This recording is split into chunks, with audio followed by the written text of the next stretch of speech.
Good day, everyone. Before I start, I just wanted to say if you came here expecting an artist who paints sunsets, you might be disappointed. I work with spreadsheets. My paint is mostly extra green. But don't worry, today isn't about numbers. It's about how creativity quietly sneaks into life like mine, even when it wears an accountant's suit. Alright, buckle up. This is the poster of the story of my life. It is mostly painted in warm color. My story begins somewhere simple, maybe in the soft light of morning when the world hasn't yet remembered to be noisy. That's when my mind is the most alive. I've always loved observing the way wind moves or how light finds its way through curtains. When I was younger, I thought that meant I should be a poet. But life, as it turns out, made me an accounting student instead.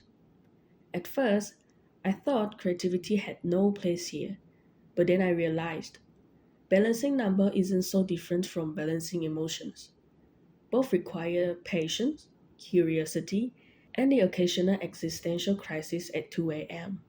So I started adding colors to my notes, turning boring data into something that breathes. Sometimes I even write short phrases next to my formulas. Because, honestly, everything looks less terrifying with a bit of poetry. On paper, I'm a Bachelor of Business student in Accounting and Finance at Swinburne University of Technology, Sarawak. I work comfortably with tools like Photoshop, Illustrator, PowerPoint, Excel, Python, and Canva, which means I can make your financial report look good even if it feels bad. My real strength lies in communication and observation. I'm the kind of person who notices what people don't say.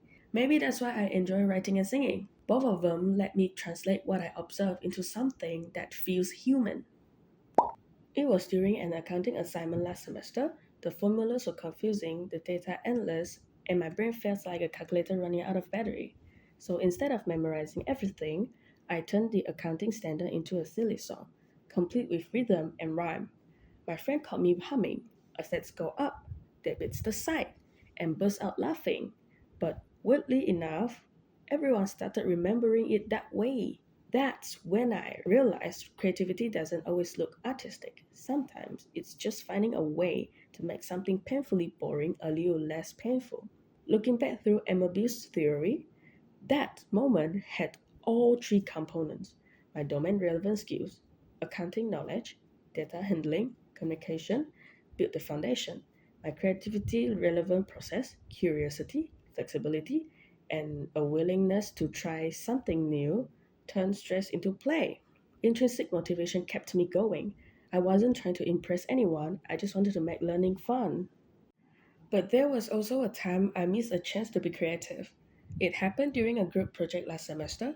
We were supposed to design a presentation with a unique approach. I had this idea to turn our accounting reports into a short visual story, something like a day in the life of a balance sheet. It sounds silly, maybe too different, and I was afraid my group mates would think it's unrealistic. So I stayed quiet. We ended up doing a normal PowerPoint, clean, safe, predictable. It got a good grade, sure, but when I watched other groups present with humor and bold visuals, I realized that I traded creativity for comfort. And again, Emerby's theory explained it perfectly.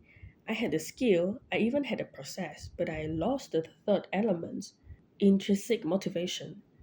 Fear replaced curiosity. The quiet regret reminded me that creativity isn't just a talent, it's a decision, and often it begins with courage.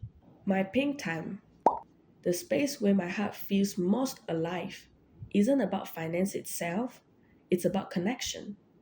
Whether I'm writing, designing, or analyzing data, what excites me is finding the human pulse beneath it all. Maybe that's why I love observing life. According to the Creative Type Test, I'm the guide, empathetic, calm, and quietly strategic. That means I'm the friend who listens first, then says, if nothing is going right, then go left, instead of panicking. I like helping others find directions, even when I'm still finding my own. In the same time, I'm a doer, inventor, and orator. Together, they make me someone who thinks of ideas like seeds. Beautiful, yes, but meaningless, unless they grow into something that helps someone else. But they also make me someone who sees possibilities in limitations. When I began this journey, I thought creativity meant being loud, colorful, and original. It belonged only to artists, the ones who paint, compose, or dance under spotlights. But through this unit, I've learned that creativity can also live quietly in other places, in solving problems, in finding new angles, even in making sense of numbers and people. So, as I move forward, I'll keep asking myself, what ifs? That's me, all wrapped in spreadsheets and stardust. Thank you. Reference list.